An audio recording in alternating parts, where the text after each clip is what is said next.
Let's discuss about Earth's magnetism or terrestrial magnetism as it is called. Now this story begins in 1600. There was a physicist called Gilbert in United Kingdom. He was quite famous. Till that point of time, like if you take a magnetic compass which has a north and a south pole, it tries to rotate. If you take magnetic compass in your hand, it will try to rotate. So people used to believe that it is because of some pole star and all those things, till that point of time. Now this gentleman, he said that this is not because of that pole star effect and all that. He said that Earth also is a magnet, and it's quite a big magnet. So what he did, he made a sphere of quite a big sphere made up of magnetite with its own north and the south pole. Okay, and he tried to bring this compass near this magnetite sphere. What happened? There was a deflection observed in the compass. He said that Earth also is like that. Earth also is a huge magnet. So you are trying to bring one magnet near the another magnet. That is why there is a deflection in this magnetic compass. He also observed that when he brought this compass near this sphere, at different locations the deflection was different. It was not uniform, it was different. Okay, and he said that he called that Earth also is a magnet. There must be some huge magnet near the core of the Earth, as shown in this diagram, and it has its own magnetic field lines. Okay, so let us understand one thing. Let us say there are two magnets, one is a big one is a small one, north south as shown in the figure. You try to bring the small magnet towards the bigger magnet. What will happen? The south pole will try to get attracted towards the north. Now let us say this big one is the Earth and the smaller one is the compass. What happens? This magnetic compass tries to get attracted towards the north. Okay, so that is the reason why the north pole and south pole, but magnetic south and north are reverse of that. So this is north and south pole of the Earth, let us say. So you will find the magnetic south near the north pole and magnetic north near the south pole. So why Earth is a magnet? Now this is a $1 million question. Till date no conclusive theory has come which says that why Earth is a magnet. But however, couple of theories are running. One is the dynamo effect, another one is the ionization of the outer layers. What is this dynamo effect? It says that, you see, Earth has one inner core and an outer core. This inner core is solidified because of gravity, and outer core is more in a molten state, more like liquid and all that. So there is a movement of this molten state towards the core. Now because of this, magnetic field lines are created. This is one school of thought.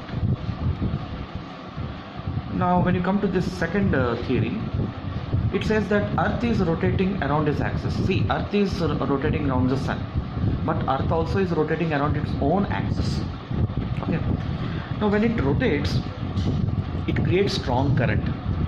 What is a current? Basically it is a movement of ions. So this outer surface, ions are created and a strong current is created and it is rotating. Okay, so if it is rotating, it must be creating a magnetic field. Okay, so the magnetic field on the Earth is because of this, they are trying to say. However, both are not conclusive. The first one is quite popular and more accepted by a lot of people, but there is no conclusive theory on this. Earth's magnetic field, if you try to understand, it is between 0.5 to 1 Gauss. Gauss is a unit for magnetic field. Okay, so we need to study now the components of Earth's magnetic field. what are the components?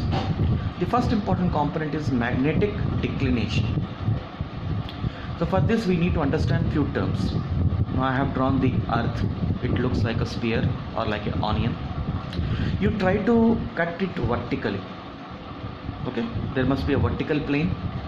If you imagine this as an onion, you try to cut it. It will have a north and a south.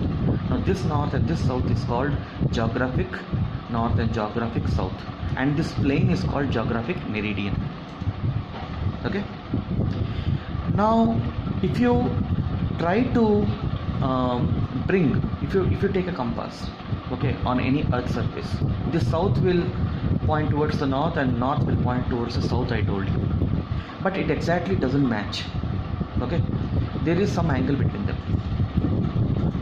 So this angle, I call it alpha, is called declination or variation. Okay, there must be a plane connecting this magnetic north and magnetic south. Now this plane is called magnetic meridian, denoted by mm and gm. Okay, now is this value constant at every point on the earth? No, it is not constant, it is varying. Gilbert assumed that it is constant, but it is not constant, it is varying. It is varying with respect to place, it is varying with respect to time. At the same place, with the variation of time, it is changing little bit.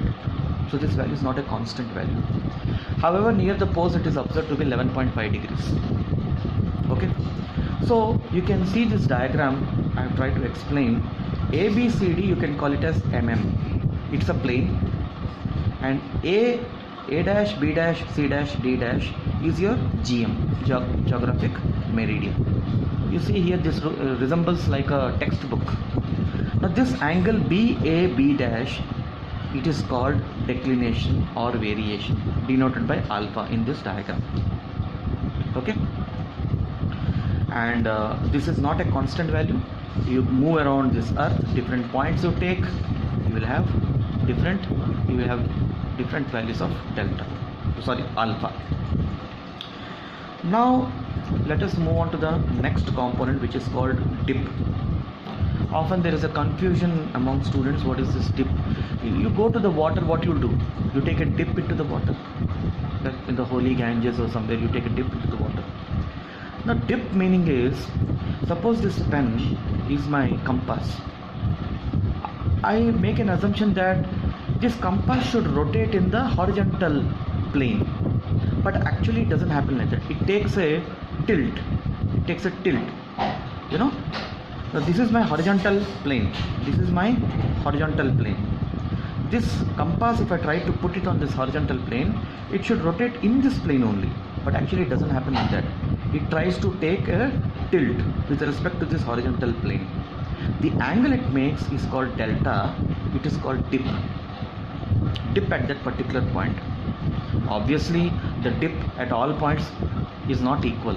At different points on the earth, it takes different values. So there must be some point in the earth where the north pole, where the dip makes exactly 90 degrees. That is, this north goes vertically down, and there must be some point where this south goes exactly down, making 90 degrees with the horizontal. Now these are the magnetic poles. Those points are defined as a magnetic poles. If I take some other locations, they will not be making exactly 90 degrees. They may be making 80 degrees, 70 degrees, some other angle. Similarly, there is a place where this dip value is almost, delta is almost close to 0. If you connect all those points, it is called magnetic equator.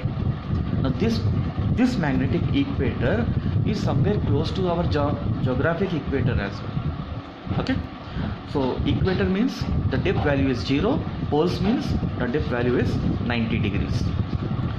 So we have identified dip, we have identified delta, we have identified alpha. Now what is left? If I go to any particular place on earth, I am interested in knowing the magnetic field at that particular point. That means I am interested in the B value. Is this B value constant everywhere? No, it is not constant. It is also varying. And it is observed that this B, if you take this as earth, this B is not exactly in the horizontal plane, or neither it is in the pure vertical plane. It is making some angle, and this B, total magnetic field, actually is in the direction of the tip. If you see this diagram, you see AB is the horizontal, AD is the vertical, delta is this angle. This magnetic field actually is in the direction of AC. Then what does this AB and AD represent? AB represents the component of this Earth's magnetic field in the horizontal direction, and AD represents component in the vertical direction. This is what I have written. Horizontal component will be in the AD direction, in the AB direction. So if you see this diagram, I can calculate this cos alpha and the sin alpha. So what is tan delta? Sorry, cos delta and sin delta, not alpha. What is tan delta? It is BV by BH. What is cos delta? H by B. If you take this triangle AB, AC is the hypotenuse, AB is the adjacent side, BC is the opposite side. If you use those relations, cos delta is H by B, sin delta is V by B. H, I am calling it as horizontal component. In some books they write it as BH, and V is the vertical component, and B is the total magnetic field. If I use the trigonometric rule, sin square alpha plus cos square alpha, I get H square by B square plus V square by B square. But this value is 1. You already know that. So H square plus V square by B square is equal to 1, or B square is equal to H square plus V square, or B is equal to root over H square plus V square. That means if at a particular point I go on Earth, calculate the delta value, and if I can arrive at horizontal component and vertical component, I can exactly calculate the magnetic field at that particular point on the Earth. And usually that magnetic field in this range only. This is what we are talking on the surface of the Earth. Okay.